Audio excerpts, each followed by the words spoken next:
നമസ്കാരം.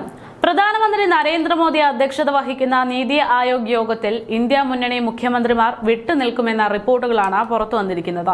സംസ്ഥാന മുഖ്യമന്ത്രി പിണറായി വിജയൻ അടക്കം തമിഴ്നാട് മുഖ്യമന്ത്രി എം.കെ. സ്റ്റാലിൻ ഉൾപ്പെടെ കർണാടക മുഖ്യമന്ത്രി സിദ്ധരാമയ്യ, ആന്ധ്ര മുഖ്യമന്ത്രി രേവന്ത് റെഡ്ഡി, ജാർഖണ്ഡ് മുഖ്യമന്ത്രി ഹേമന്ത് സോറൻ, പഞ്ചാബ് മുഖ്യമന്ത്രി ഭഗവന്ത് മാൻ എന്നിവരൊക്കെ വിട്ടുനിൽക്കുമെന്ന റിപ്പോർട്ടുകളാണ് പുറത്തുവന്നിരിക്കുന്നത്. കേന്ദ്ര ബജറ്റിൽ അർഹമായ പരിഗണന ലഭിച്ചില്ല എന്ന കാരണം പറഞ്ഞുകൊണ്ടാണ് ഈ യോഗത്തിൽ നിന്ന് ഇന്ത്യ മുന്നണി ബഹിഷ്കരണം നടത്താൻ ഉദ്ദേശിക്കുന്നത്.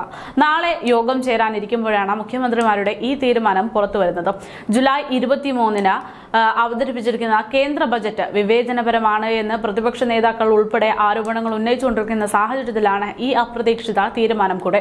തമിഴ്നാട് മുഖ്യമന്ത്രിയായിട്ടുള്ള എം.കെ. സ്റ്റാലിനാണ് ഈ ബഹിഷ്കരണത്തിന് തുടക്കം കുറിച്ചത് എന്നതാണ് വിവരം. പിന്നാലെ മുഖ്യമന്ത്രി പിണറായി വിജയനും മറ്റ് കോൺഗ്രസ് മുഖ്യമന്ത്രിമാരും ഒക്കെ രംഗത്തെത്തുകയായിരുന്നു. ബംഗാൾ മുഖ്യമന്ത്രി മമതാ ബാനർജിയുടെ കാര്യമാണെങ്കിൽ ഇപ്പോഴും സസ്പെൻസിൽ തുടരുകയാണ് എന്നതാണ് യാഥാർത്ഥ്യം. നേരത്തെ മമതാ ബാനർജി പങ്കെടുക്കുമെന്നൊക്കെ അറിയിച്ചിരുന്നെങ്കിൽ പോലും കഴിഞ്ഞ ദിവസം ദില്ലി യാത്ര മമത റദ്ദാക്കിയതോടെ പങ്കെടുക്കുമോ ഇല്ലയോ എന്ന കാര്യത്തിൽ മമതയുടെ കാര്യത്തിൽ യാതൊരു തീരുമാനവും ഉണ്ടാകാത്തൊരു സാഹചര്യമാണ് ഇപ്പോഴുള്ളത്. ബജറ്റിനെതിരെ ഇന്ത്യ സഖ്യം പാർലമെന്റിലും പ്രതിഷേധങ്ങൾ ശക്തമാക്കിക്കൊണ്ടിരിക്കുന്ന ഒരു സാഹചര്യമാണ്. തമിഴ്നാടിന് ഒന്നുമില്ലാത്ത ബജറ്റായിരുന്നു എന്നതാണ് മുഖ്യമന്ത്രി എം.കെ. സ്റ്റാലിൻ കേന്ദ്രത്തെ കുറ്റപ്പെടുത്തിയിരിക്കുന്നത്. ബജറ്റിനെതിരെ പിണറായി വിജയൻ ഉൾപ്പെടെ കേരളത്തിലും വലിയ രീതിയിലുള്ള വിമർശനങ്ങൾ ഉന്നയിക്കപ്പെടുന്ന സാഹചര്യം. ബജറ്റിനെതിരെ പ്രധാന കവാടത്തിലും ഇരുസഭകളിലും ഇന്ത്യ മുന്നണി പ്രതിഷേധം ഉൾപ്പെടെ അറിയിക്കുകയുണ്ടായി.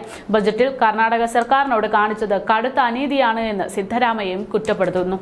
ഏറ്റവും കൂടുതൽ നികുതി ഇനത്തിൽ വരുമാനം നൽകുന്ന സംസ്ഥാനമായിരുന്നിട്ട് പോലും കർണാടകത്തിനോട് കേന്ദ്രം കടുത്ത അവഗണനയാണ് കാണിച്ചതെന്നും ഈ അവഗണന നേരിടേണ്ടി വന്നതിൽ സങ്കടമുണ്ട് എന്നൊക്കെയാണ് സിദ്ധരാമയ്യ പറയുന്നത്.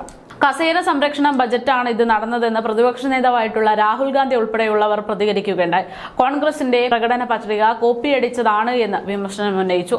സഖ്യകക്ഷികളെ പ്രീണിപ്പിക്കുകയും മറ്റ് സംസ്ഥാനങ്ങളുടെ ചെലവിൽ അവർക്ക് പൊള്ളയായ വാഗ്ദാനങ്ങൾ നൽകുകയും ചെയ്യുന്നതാണ് ഇത്തവണത്തെ ബജറ്റ് എന്നും കോൺഗ്രസ് കുറ്റപ്പെടുത്തുകയുണ്ടായി. തൃണമൂൽ കോൺഗ്രസും ബജറ്റിനെതിരെ രംഗത്തെത്തിയിരുന്നു. പരാജയപ്പെട്ട ബജറ്റാണിതെന്നും ഒരു വാറണ്ടിയുമില്ലാത്ത രണ്ട് സഖ്യകക്ഷികൾക്ക് കൈക്കൂലി നൽകിയതാണിതെന്നും തൃണമൂൽ കോൺഗ്രസ് ബജറ്റിനെ കുറ്റപ്പെടുത്തി.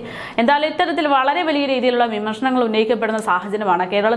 കേരളത്തിന്റെ പേര് പരാമർശിക്കുക പോലും ചെയ്തില്ല എന്ന് പറഞ്ഞുകൊണ്ട് വിമർശനങ്ങൾ ഉന്നയിച്ചിട്ടുണ്ട്. പക്ഷേ ഇതിനൊക്കെ കൃത്യമായിട്ടുള്ള മറുപടി ധനമന്ത്രി നിർമ്മലാ സീതാരാമൻ നൽകിയിട്ടുണ്ട്. കേന്ദ്ര ബജറ്റ് എന്ന് പറയുന്നത് നിലവിൽ വളരെ വലിയ രീതിയിൽ നല്ല രീതിയിൽ തന്നെയാണ് പ്ലാൻ ചെയ്ത് മുന്നോട്ട് പോകുന്നത്. അത് ആർക്കും ആരെയും ഇഷ്ടം പിടിച്ചു പറ്റാൻ വേണ്ടി നടത്തുന്നതല്ല. കൃത്യമായി ഓരോ പദ്ധതികളും ആവിഷ്കരിച്ചുകൊണ്ടാണ് ഓരോ കാര്യങ്ങൾ തീരുമാനിക്കുന്നത് എന്നതൊക്കെയാണ് ധനമന്ത്രി നിർമ്മലാ സീതാരാമൻ മറുപടി നൽകിയത്.